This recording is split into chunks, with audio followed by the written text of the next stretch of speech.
जिस एसआईआर के तहत 65 लाख लोगों के नाम काट दिए गए, 65 लाख बिहार के मतदाताओं को वोट करने से वंचित किया जाएगा।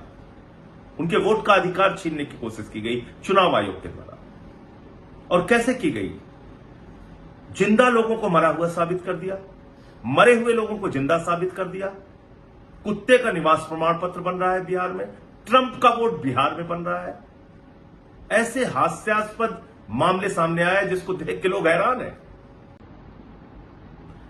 जैन साथियों, कल माननीय सर्वोच्च न्यायालय ने एक ऐतिहासिक फैसला दिया, एक ऐसा फैसला जिसने बाबा साहब डॉक्टर भीमराव अंबेडकर जी के द्वारा बनाए गए संविधान की रक्षा करने का काम किया।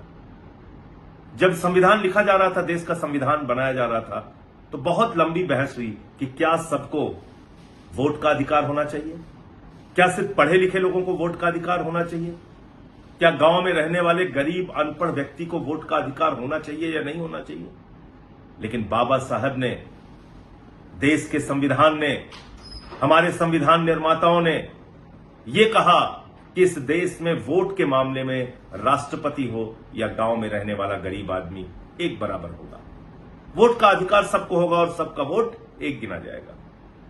उस अधिकार को छीनने की कोशिश की गई, उस अधिकार पर डाका डालने की कोशिश की गई, उस अधिकार पे वोट चोरी करने की कोशिश की गई और इसके बहुत सारे साक्ष्य और प्रमाण सामने आए।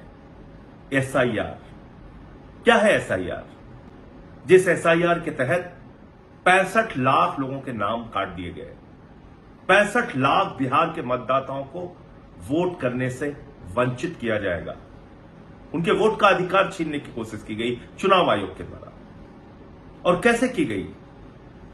जिंदा लोगों को मरा हुआ साबित कर दिया, मरे हुए लोगों को जिंदा साबित कर दिया। कुत्ते का निवास प्रमाण पत्र बन रहा है बिहार में, ट्रंप का वोट बिहार में बन रहा है। ऐसे हास्यास्पद मामले सामने आए जिसको देख के लोग हैरान हैं कि आखिर ये हो क्या रहा है। और ये कौन सा एसआईआर है जिसमें आप सिर्फ 65 लाख वोट डिलीट करने का काम कर रहे हैं, आप वोट जोड़ने का काम नहीं कर रहे हैं। इसका मतलब आपकी मंशा है टारगेट करके उन वोटों को काटना जो विपक्ष को जाता है, जिससे भारतीय जनता पार्टी और उनके गठबंधन को, जेडीयू को नुकसान हो सकता है। इसका तो साफ मतलब यही है, क्योंकि अगर आप कह रहे हैं कि यह गहन पुनरीक्षण है मतदाता सूची की, तो उसमें नाम कटने भी चाहिए और नाम जुड़ने भी चाहिए। आपने तो एक वोट भी नहीं जोड़ा, आपने तो सिर्फ 65 लाख वोट काट दिए, सीधे सीधे काट दिए। और इस पर कल माननीय सर्वोच्च न्यायालय ने कहा कि वो 65 लाख नाम कौन से हैं, आपने क्यों काटे हैं, क्या उसका आधार है, इसको सार्वजनिक कीजिए। चुनाव आयोग ने बहुत सारे बहाने किए, भारतीय जनता पार्टी लगातार उनके पक्ष में खड़ी है। तो ये तो चोर चोर मौसदे भाई का गठबंधन हो गया। चुनाव आयोग की चोरी में भारतीय जनता पार्टी वाले उनके साथ क्यों खड़े हैं?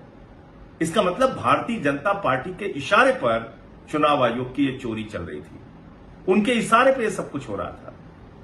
कह रहे हैं हम नहीं बताएंगे हमने क्यों आपका नाम काटा है, हम नहीं बताएंगे कि 65 लाख वोट हमने क्यों काट दिए। उसके काटने का आधार क्या है? माननीय सर्वोच्च न्यायालय ने कहा उन 65 लाख वोटों के बारे में जानकारी सार्वजनिक कीजिए, ब्लॉक लेवल पे भी सार्वजनिक कीजिए, बूथ लेवल पे भी सार्वजनिक कीजिए, सारा डेटा आप ऑनलाइन कीजिए जिससे कोई भी आदमी सर्च कर सके, जान सके, देख सके उसका नाम जुड़ा है, कटा है तो क्यों कटा है। और इसमें तो जुड़ने का सवाल नहीं, कटा है। अब इसमें एक और नया खेल है जिसकी चर्चा मैं आज आपसे करना चाहता हूं। वो खेल है नॉट रिकमेंडेड। बिहार में एसआईआर के जरिए एक कैटेगरी बनाई गई है, नॉट रिकमेंडेड। अब ये नॉट रिकमेंडेड कैटेगरी क्या है, ये कहां से आई और इसका आधार क्या है, किसी को कुछ नहीं मालूम। 2 जिलों का उदाहरण सामने आया है, कई पत्रकारों के माध्यम से और कई बुद्धिजीवियों के माध्यम से, और उसमें क्या कहा गया है कि इस गहन पुनरीक्षण प्रक्रिया के जरिए, यानी कि एसआईआर के जरिए, दरभंगा डिस्ट्रिक्ट में जहां पर 30 लाख वोट थे उसको काट कर 28 लाख वोट कर दिया गया, यानी 2 लाख मतदाता एसआईआर के जरिए डिलीट कर दिए गए। अब बचे 28 लाख मतदाता।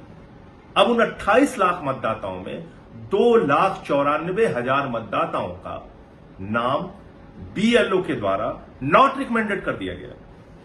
बात को समझिए, बूथ लेवल ऑफिसर जो लेखपाल होता है, जो स्कूल का टीचर होता है, या कोई और अधिक छोटे जो क्लास 3 के कर्मचारी होते हैं, उन्होंने नॉट रिकमेंडेड कैटेगरी में 2,94,000 वोट सिर्फ और सिर्फ दरभंगा जिले के रख दिए। अभी नॉट रिकमेंडेड किस आधार पर किया उन्होंने? यानी कि एक बीएलओ कह रहा है कि संजय सिंह का नाम जुड़ना चाहिए या नहीं जुड़ना चाहिए, और हम रिकमेंड कर रहे हैं कि इनका नाम नहीं जुड़ना चाहिए। किसी विकास, किसी सुनील, किसी का नाम जुड़ना चाहिए या नहीं जुड़ना चाहिए, हम रिकमेंड कर रहे हैं कि यह नहीं जुड़ना चाहिए। यह कौन कह रहा है? बीएलओ कह रहा है। और ऐसे कितने मतदाता है एक जिले में? 2,94,000। दूसरा मामला आया है कैमूर जिले का। कैमूर जिले में भी 1,40,000 के करीब मतदाता ऐसे हैं जिनको बीएलओ के द्वारा नॉन रिकमेंडेड कैटेगरी में डाला गया है।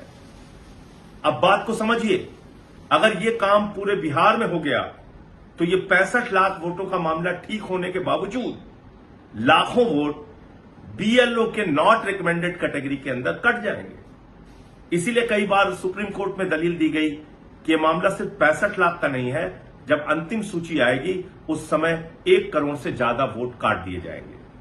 और ये इसी आधार पर कहा जा रहा है, एक जिले में 10%, 12% वोट अगर नॉट रिकमेंडेड कैटेगरी के अंदर कट गए तो फिर तो बिहार के चुनाव का कोई मतलब नहीं बचता। और मैं समझता हूं कि माननीय सर्वोच्च न्यायालय इस बात का संज्ञान जरूर लेगा, और सभी पॉलिटिकल पार्टीज जो इस मुद्दे को उठा रही हैं, एसआईआर का विरोध कर रही हैं, और जिस प्रक्रिया के तहत लोगों के नाम काटे जा रहे हैं मनमाने ढंग से, उस पर आवाज उठा रही हैं, उनको अभी बहुत लड़ाई लड़नी है। अभी आधी लड़ाई जीती गई है, आधी लड़ाई बाकी है, और आप कह सकते हैं कि आधे से ज्यादा लड़ाई बाकी है, क्योंकि ये नॉट रिकमेंडेड कैटेगरी कहां से आई और बीएलओ कैसे इसको नॉट रिकमेंडेड कर रहा है, ये तो किसी को पता नहीं। चुनाव आयोग बताने को तैयार नहीं। हम लोगों ने कभी भी सुना नहीं, जाना नहीं कि ये कौन सी कैटेगरी आ गई जो बीएलओ अपने आधार पे, अपने अधिकार के तहत नॉट रिकमेंडेड कर रहा है वोटर्स को। कहीं ये वो वोट तो नहीं जो दलितों के हैं, पिछड़ों के हैं, शोषितों के हैं, जो अपना वोट दोबारा बनवा नहीं सकते, जो ज्यादातर वोट विपक्ष के खाते में जाते हैं। कहीं ऐसे वोट तो टारगेट करके नहीं काटे गए, क्योंकि हमने दिल्ली में देखा अरविंद केजरीवाल जी की कॉन्स्टिट्यूएंसी में 42,000 वोट चुनाव शुरू होने से पहले डिलीट कर दिए गए, और फिर वो नाम नहीं जुड़ पाए, और केजरीवाल जी 4,000 वोटों से हार गए चुनाव, और 42,000 वोट उनके यहां काट दिया गया। उनके ही विधानसभा क्षेत्र में एक केंद्रीय मंत्री के घर में मैंने स्वयं पकड़ा था और सार्वजनिक किया था, 35 वोट, 22 वोट, 25 वोट, 15 वोट ऐसे जुड़े थे, जिनके कोई पते एग्जिस्ट नहीं करते थे। ऐसे पतों पे 55 वोट जोड़े गए, कहीं गुमटी के पते पे, कहीं किसी जगह पे। इस प्रकार से वोट जोड़ के घपला किया गया दिल्ली के अंदर, बड़े पैमाने पे घपला किया गया। 14 कॉन्स्टिट्यूएंसीज में हमने पूरा चुनाव आयोग को एक आंकड़ा दिया था, जिसमें हजारों हजार वोट भारतीय जनता पार्टी के कार्यकर्ताओं ने कटवाने के लिए एप्लीकेशन दी थी। तो आप समझ सकते हैं कि ये चुनावी घोटाला करके भारतीय जनता पार्टी राज्य दर राज्य चुनाव जीत रही है, देश का चुनाव जीत रही है। फिर हमारे चुनावी लोकतंत्र का क्या होगा? फिर हमारे वोट के अधिकार का क्या होगा? फिर इस देश के संविधान का क्या होगा? फिर तो सरकारें मनमाने ढंग से भारतीय जनता पार्टी की बनती जाएंगी, उनके गठबंधन की बनती जाएंगी। तो इसलिए अभी आधी लड़ाई माननीय सर्वोच्च न्यायालय के फैसले के कारण जीती गई है, जिसमें आधार को माना गया है कि अपना कार्ड दिखा के, आधार कार्ड दिखा के कोई भी अपने वोट जुड़वा सकता है। ये एक बड़ी जीत है, और ये शायद ये फैसला देश के पैमाने पर भी काम देगा अगर ये एसआईआर की प्रक्रिया आगे बढ़ती है तो, क्योंकि आधार मानने से चुनाव आयोग इनकार कर रहा था। ये बड़ी अजीब बात है कि वही आधार कार्ड को आधार मानकर झारखंड में लोगों के नाम जोड़े गए मतदाता सूची में, लेकिन बिहार में कह रहे हैं हम आधार कार्ड नहीं मानेंगे, क्योंकि उनको घपला करना है, वोट की चोरी करनी है, चुनाव बीजेपी को जितवाना है। तो इसलिए ये अभी आधी लड़ाई जीती गई है, आधी लड़ाई अभी और बाकी है। वोट चोरों को छोड़ना नहीं है, वोट चोरों के खिलाफ आवाज बुलंदी के साथ उठाते रहना है। जय हिंद, इंकलाब जिंदाबाद।